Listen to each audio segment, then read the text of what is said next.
maalmo kooban ayaa inaga xiga 14 Oktoobar oo lagu wada xasuusanayo mashaqadii ka dhacday isgoyskan Soobe. tiro lagu qiyaasay 600 oo ruux ayaa ku dhintay halkan 14 Oktoobar 2017 kadib markii uu ku qarxay gaari nooca xamuulka ah.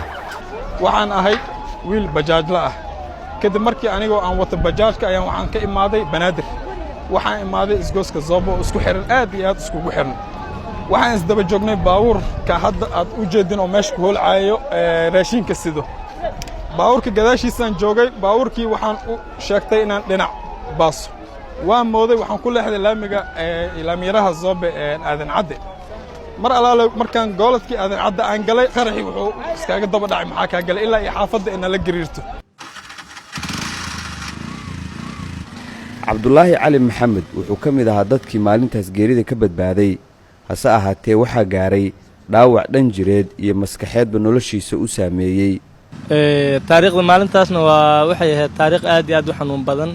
alxamdulillah marka ana qof meesha iskaga shaqeysto oo ganacsado yar ah oo miis yar meesha u yaalo oo shopping yar iyo alaab yar u saaran baan ahaa.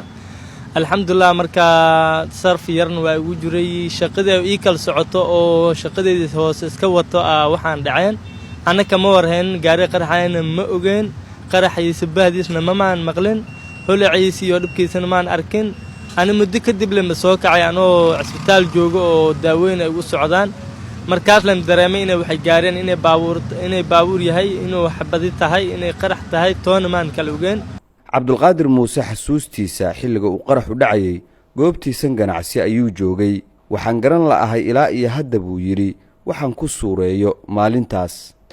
waxaa dhacay dhacdo aad iyo aad u fajaac badan oo anaga dhan argagixisay oo magaalada dhan qalqal gelisay oo si dadku ay u caamirnaayeen oo u shaqeysanayeen hal mar oo qurax ay isku bedeshay dhacdo aan yani weligeed aan arkin aan rumaysanayn xitaa marka waxay ahayd baartaas waa arrin aad iyo aad u naxdin lahay ahayd waxaan kaga ii sheegtay casiinayaa dadkii meeshaas ku soo gaareen in ilaahay u booqdhado kuwii nool kuwii dhintana ilaahay u naxariisto waxaan ku weynaa asxaab aad iyo aad u badan oo suuqley isla ahayn oo asxaab isla ahayn oo family isla ahayn waxaan rajaynaynaa insha Allah dhacdo noocaas oo kale inaysan marna aysan nagu soo laaban.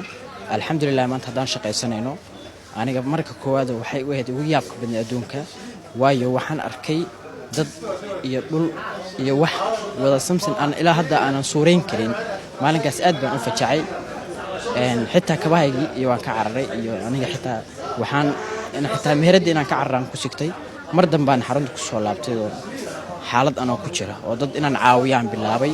Taaladan waxaa la sameeyay 14 Oktoobar kadib waxaana loogu talagalay in lagu xasuusto mashaqadii dhacday maalintan.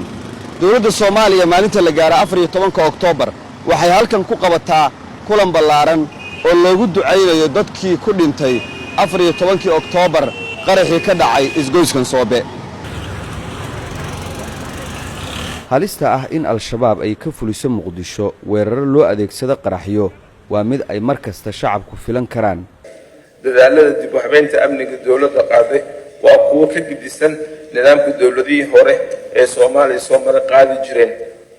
wasiirka amniga Maxamed Abuukar Ducaale Islow khudbad uu ka jeediyay shirkii iskaashiga Soomaaliya iyo beesha caalamka wuxuu ku sheegay in dawladdu ay ku guuleysatay ammaanka Muqdisho balse maalinta shirka la daahfuraya al-shabaab qarax loo adeegsaday gaari yar ay ku weerareen kolonyo ka mid ah ciidanka Talyaaniga ee nabad ilaalinta u jooga dalka.